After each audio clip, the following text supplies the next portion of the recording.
श्रीराम.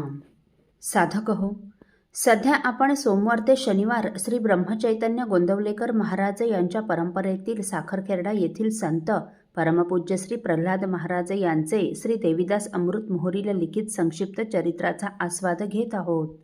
तसेच रविवारी श्री महाराजांच्या काही भक्तांचे अनुभव ऐकणार आहोत. 71 सालची गोष्ट आहे. साखरखेर्ड्याला बाळासाहेब माई यांच्या शेतातून त्यांचा गडी जळतानासाठी लागणारी लाकडे ओंडक्याची गाडी घेऊन आला व ती गाडी त्याने त्यांच्या वाड्याच्या दरवाजासमोर उभी केली. मुले घरासमोर खेळत होती. घरासमोर आपली गाडी आलेली पाहून बाळासाहेबांचा क्रमांक 2चा मुलगा नितीन व बाळासाहेबांचा पुतण्या गणेश तसेच शेजारपाजारचे इतर काही मुलं त्या गाडीवर चढले. गाडीतील त्या लाकडावर एक मोठी काळीशार इंगळी होती. ती या नितीन व गणेशला चावली. तिने पहिला डंख नितीनला मारल्यामुळे कदाचित त्याला जास्त विषबाधा झाली असावी. ती आग सहन न होऊन तो जीवाच्या आकांताने रडू लागला. त्यावेळी वयाने बरेच मोठे असलेले त्यांच्या शेतावरील मुनीम गंगाराम काका म्हणाले, विषाने विष उतरते. तेव्हा त्यांच्या सल्ल्याने त्याला इंगळी चावलेल्या जागेवर एंड्रीन लावले, परंतु त्याचा काही उपयोग झाला नाही. काही वेळात तर शुद्ध जाऊन त्याचे डोळे पांढरे झाले. ते पाहून लगेच डॉक्टरांना बोलावण्यात आलं. त्यांचेही औषधोपचार करून झाले, परंतु त्याचाही उपयोग झाला नाही. हा सर्व गोंधळ पाहून शेजारपाजारची बरीच मंडळी तिथे जमा झाली. त्यांनी डॉक्टरांजवळ चौकशी करिता ते फार आशावादी दिसले नाहीत. तेव्हा आता माझ्या नितीनला एका महाराजांवाचून कोणीच वाचवू शकणार नाही असे वाटून बाळासाहेब धावतच महाराजांच्या मंदिरात आले. त्यावेळी श्री महाराज श्री रामानंद महाराजांसमोर उभे होते.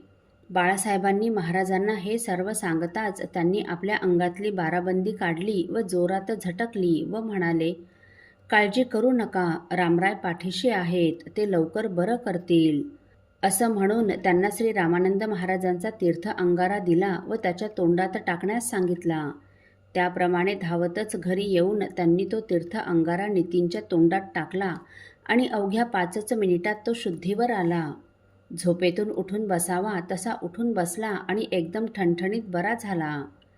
जिथे डॉक्टरांचे उपाय थकले, डॉक्टरांनी आशा सोडली व औषध जे काम करू शकले नाही ते काम श्री महाराजांच्या तीर्थ अंगाऱ्याने व बाळासाहेबांच्या श्री महाराजांवरील दृढ श्रद्धेने केले. या आधीही श्री महाराजांच्या चरणतीर्थाची प्रचिती त्यांना आली होतीच. असो, असंच विंचवाचं विष उतरल्याचा जिंतूरचा हा प्रसंग.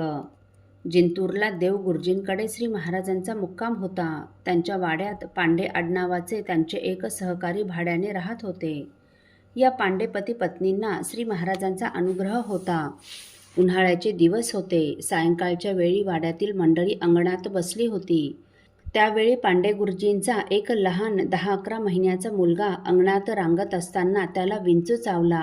ते लहान मूल त्या आगीनं व्याकुळ झालं आणि त्याने रडून रडून एकच आकांत मांडला. त्याचं सर्वांग घामाने डबडबून गेलं. डोळे, नाक, तोंडातून पाणी येऊ लागलं. रडून रडून घसा कोरडा झाला तरी त्याचा टाहो थांबत नव्हता. त्याचं अंग गार पडू लागलं आणि हे सर्व पाहून त्याचे आईवडील अत्यंत व्याकुळ झाले. काय करावं कुणालाच काही सुचेना. मुलाचा आकांत श्री महाराजांच्या कानावर गेला. मूल का रडते हे कळल्यावर श्री महाराजांनी त्याला त्यांच्याजवळ आणण्यास सांगितले.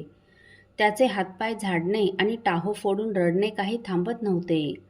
बाळाला जवळ आणताच श्री महाराजांनी बाळाकडे पाहिलं आणि केवळ महाराज असा उच्चार करून त्याच्या अंगावरून हात फिरवला आणि काय आश्चर्य! बाळाचे रडणे, हातपाय झाडणे एकदम थांबले. ते बाळ श्री महाराजांकडे पाहू लागलं व पाहता पाहता मध्येच हसत अगदी शांतपणे झोपी गेलं. त्याचं विष उतरलं होतं. श्री महाराजांची ही लीला बघून सर्वांना अतिशय आश्चर्य वाटलं आणि नामे विषबाधा हरती याची प्रचिती सर्वांना आली.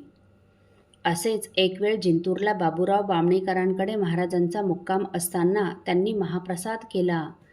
त्यावेळी 100-150 मंडळी या महाप्रसादाला त्यांनी निमंत्रित केली होती.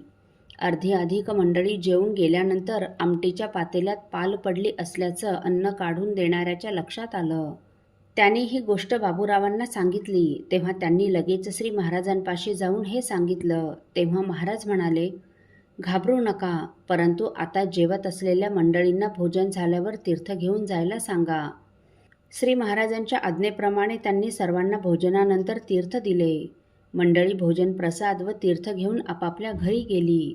पुढे या कुणालाही विषबाधा झाली नाही.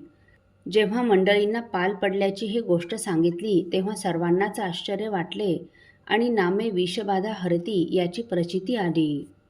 असो, साधक हो, भाव जयाचा आहे जैसा तैसा सांभाळिती त्याला.